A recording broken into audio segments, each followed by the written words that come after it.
你好，奶奶，我要份2块的炒面。啊，好的，你要菜吗？要的。小菜的请1块。好。这是2块的量啊。不是，反正我装满，我不懂多少，反正装满这个多。要辣椒吗？要的。奶奶，您今年高寿了呀？啊，那个69了，70。那您做这个炒面多久了呀几年了我不装个大的，就是2块起步啊。这2块您还能赚到钱了。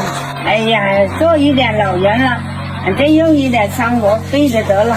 这里就是2块了啊。好，再要一个热狗吧。啊，那个4块一点。都加个鸡蛋吧。一个5块哈。谢谢奶奶。满满当当的一盒炒面很好吃。